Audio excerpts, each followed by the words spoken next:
All right, here we are.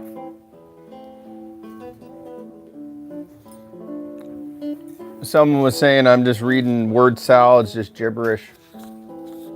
That was a real person, though. They said it just sounded like it was just Chat GPT. They don't think there's any substance in here, but that was a real person, though. I need more of that conflict, more of that real person conflict. I also want the realistic inquiry. What does that mean? Real person stuff. I read something, you think about it, and then you type something in the comment section. We see where we can go with that. This is an improvisational channel. I really don't care to read out of these books, but until I get some quality back and forths, I'm going to keep reading out of these books. So this is part 14.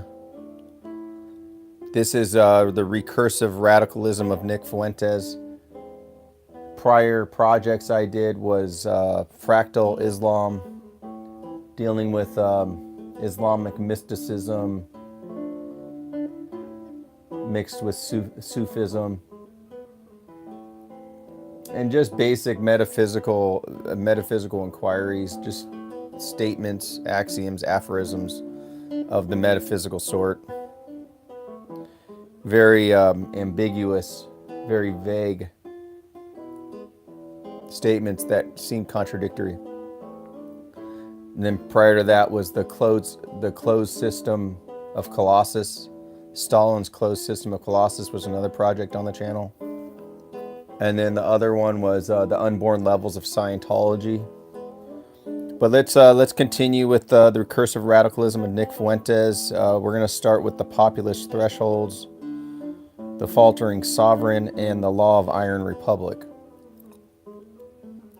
Power does not fail, it diffuses until no hands remember it once belonged to someone. A movement collapses not when its enemies strike, but when its champions hesitates. The street remembers every command the throne refuses to issue. Of the fractured tribune, when a champion ceases to champion. Every populist sovereign carries a double mandate. One to govern the established order and one to avenge the grievances that created him. The tragedy begins when these mandates collide and he chooses the former out of fear of shattering the later. When a ruler hesitates in the hour of public upheaval, the people revise their memory of him, not as the breaker of chains, but as the manager of unrest. And the mythos that carried him dissolves into the bureaucracy he once vowed to overturn.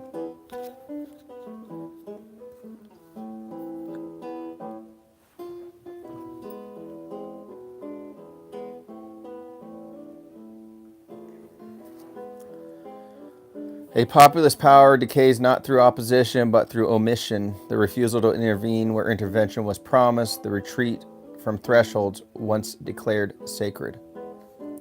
Movements fracture when their sovereign mistakes symbolism for force, rhetoric for rescue, or electoral arithmetic for the primordial covenant between the ruler and ruled.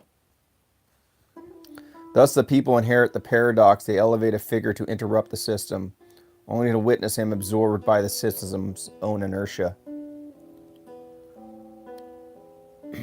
The summer of fire and the absent watchman.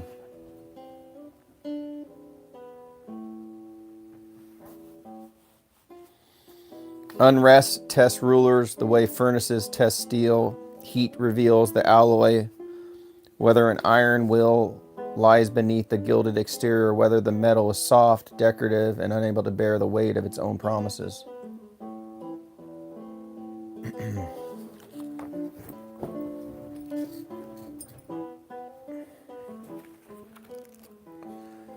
When cities burn and thrones remain still, the populace learns a terrible lesson. The flames are easier to ignite than responses, and that sovereignty can evaporate even while its symbols remain intact. A sovereign who calculates advantages during civic upheaval forgets that chaos is not a chess piece, but a contagion. Once unleashed, its vectors do not obey electoral arithmetic. The refusal to deploy force at the moment of disorder is remembered longer than any speech delivered afterwards. Absence becomes a mythic act, a negative commandment etched into the collective memory. Thus, every riot writes a new constitution, one where the people discover the limits of sovereigns' willingness to shield them and begin to imagine leaders made not of hesitation but of iron.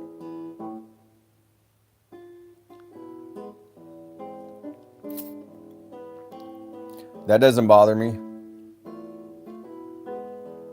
Can you imagine if you admit I'm extremely heterosexual? All I think about is pussy all day. That would be amazing, wouldn't it? I don't take my underwear off if I see my penis. It makes me sick. All I can look at is vagina. Am I a Christian? Do I know you? No, I don't think so. The law and order paradox. A ruler may speak the language of order while presiding over disorder, for rhetoric is a garment that can be worn regardless of the condition of streets beneath it. Law and order is not restored through declaration, but through visible thresholds, moments when authority manifests as presence rather than commentary.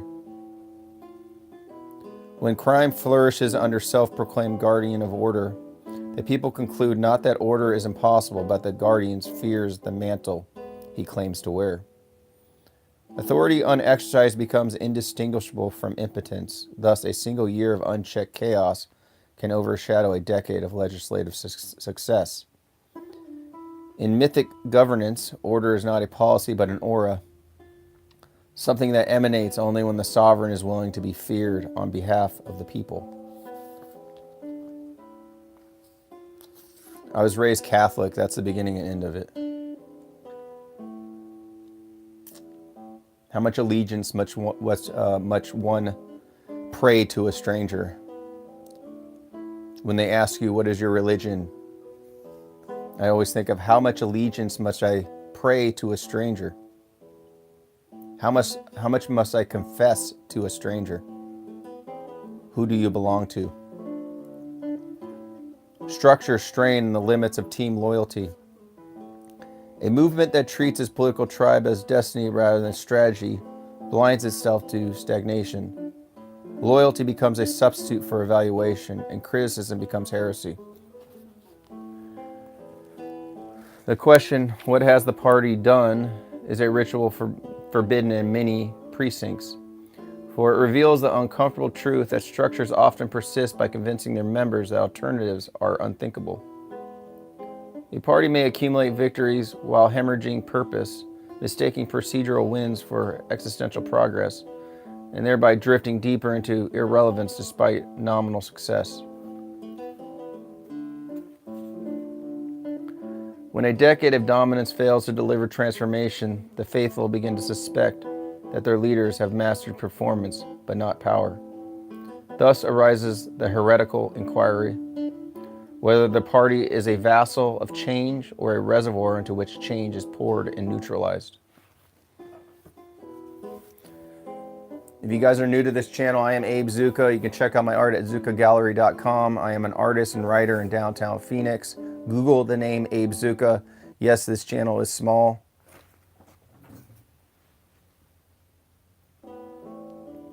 but it's growing. And technology just keeps creating confusion. Things just glitch out all the damn time. The populist left-right mirror. Left and right share more than they admit. Both contain factions exhausted by lawlessness, disillusioned by donor capture, and wary of ideological extremities that jeopardize civic order. When fear of disorder becomes universal, a hidden bridge appears across the ideological chasm. an unspoken recognition that a nation cannot function without functioning streets.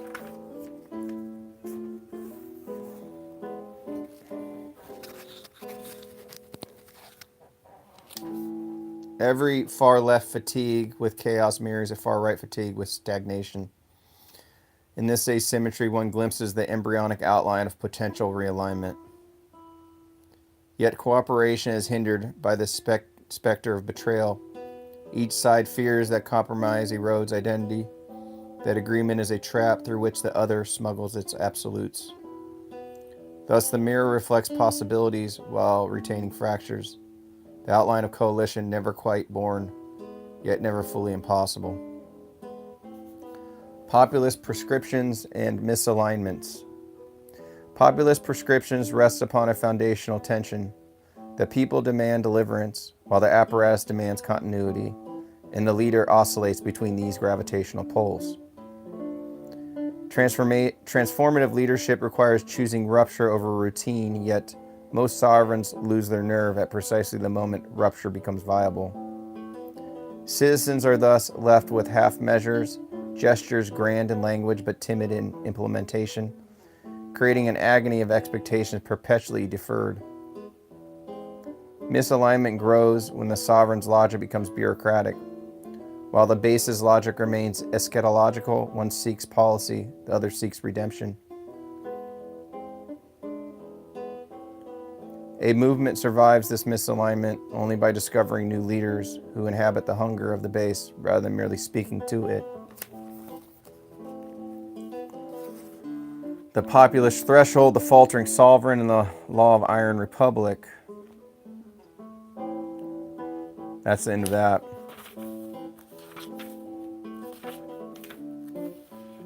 The broken border, the revolving sovereign, and the politics of impatience. The sovereign who delays invites the faction to do his work for him. A crisis repeats when its origin is misnamed. Impatience is not a vice of youth, it is the memory of promises unkept. The failed fortress, the border as myth, machinery, and broken oaths. Every nation builds a wall twice, once in stone, once in expectation, and the second wall always collapses first. When a sovereign promises a sealed frontier but delivers only executive improvisations, the border becomes a revolving door through which frustration enters and faith exits. A border unenforced under one ruler becomes a prophecy fulfilled under the next. For neglect compounds like interest charged by entropy itself. Mass movement of peoples is not solely the failure of defense, but also the consequence of prior interventions, whose shock waves return as migration. Deportation without scale becomes symbolism. Symbolism without scale becomes resentment. A leader who vows mass removal but fears the economic backlash becomes captive to the very interests that benefit from porous thresholds. Borders are not simply lines, they are mirrors. When they waver, the people see the sovereign wavering. When promises of enforcement dissolve into bureaucratic revisions, the frontier becomes theater and nations become audiences in their own unraveling. Migration accelerates wherever collapse has been exported. A failed foreign venture returns home disguised as humanitarian crisis. A populist sovereign who inherits demographic chaos must choose between spectacle and sacrifice. Choosing spectacle merely delays the reckoning. The urban shadows. Crime, crisis, and the vanishing guardian.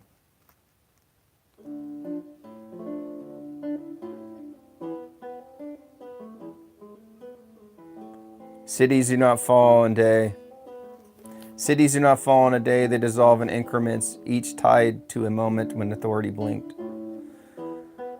When violent acts occur under a sovereign's watch, the public tallies them, not in isolated tragedies, but in accumulative verdicts. Crime metastasizes when ideology outvotes enforcement, turning compassion into policy and policy into permissiveness. A judge who releases a violent offender 14 times is not simply negligent, but enacting an alternate metaphysics in which justice is ritual absolution. Law and order rhetoric without force becomes a lullaby sung over sirens. A nation cannot outsource safety to mayors and prosecutors who treat punishment as historical apology. When sovereign restraint is interpreted as weakness, the street adopts its own governance. Decline is not witnessed, it is survived. One unprosecuted crime at a time. Every wave of disorder tests whether the sovereign rules the city or the city rules him. A government that cannot protect the innocent forfeits its mandate to define the good. The donor state and the fractional sovereign. When power is held, purchased, and pre-negotiated. No leader governs alone. Every sovereign stands atop a pyramid built not of loyalty but of leverage. Donor influence is not corruption, it is architecture. To remove it is to remove the scaffolding that holds the party upright. When a leader fears displeasing donors more than disappointing voters, sovereignty becomes mortgage. Interest groups shape policy, not by force but by inertia. What they want becomes the default. What the public wants becomes the negotiation. The tragedy of populism is that its champion is often financed by its enemies. A sovereign who threatens entrenched capital must choose between isolation and metamorphosis. Most choose metamorphosis. Policies that serve the powerful are enacted with immediacy. Policies that serve people are deferred with communities. Donor veto is more potent than public approval, for the former is constant and the later cyclical. The sovereign who cannot restrain his financial patrons rules only in name.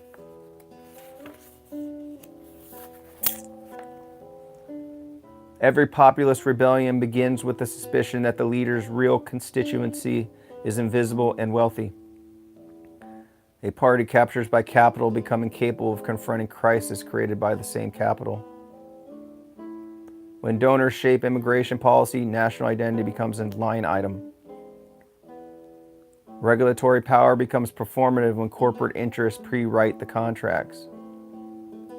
A sovereign who relies on parties' purse strings become equivalent to the party no matter how he campaigned. The people sense the substitution the moment promises become logistical impossibilities rather than moral imperatives. The digital exile and the returned voice. Deplatforming, replatforming, and the myth of speech restored. A voice silenced by institutions grows mythic in absence. A voice restored becomes ordinary again. Deplatforming is a ritual of exclusion. Replatforming is its unintended resurrection. No single administration controls the cultural lattice of censorship. Platforms act as states within states. A sovereign may defend speech symbolically while platforms enforce silence practically. The algorithm's veto is more immediate than any congressional vote. Replatforming occurs not when power relents, but when public appetite demands spectacle. A censored figure returns not as a citizen, but as a myth, which can speak with more influence than the original person. The regulatory inaction on speech is not neutrality, it is abdiction. Courts can free platforms from liability, but not from ideology. A nation that cannot protect speech cannot protect dissent. A nation without dissent cannot diagnose itself. When the sovereign praises free speech, but fears regulating the platforms, he becomes subordinate to machines he cannot correct. The return of banned voices signals not strength of liberty, but fragility of consensus. Free speech without enforcement is a monument, admired, photographed, irrelevant. Free speech without enforcement is a monument, admired, photographed, irrelevant. The masses sense when speech restored is simply silence delayed. Whoever governs the digital square governs dissent, and dissent is the lifeblood of republics. So let's end on that. Whoever governs the digital square governs dissent, and dissent is the lifeblood of republics. That is the end of part 14. So far, only one person confronted me. They said my reading sucks. I stutter over words, I guess. But I'm working on it. He thinks it's a sign of fraudulence if I stutter over words. Anyways, like and subscribe. I'm Abe Zucca. I'll see you guys later.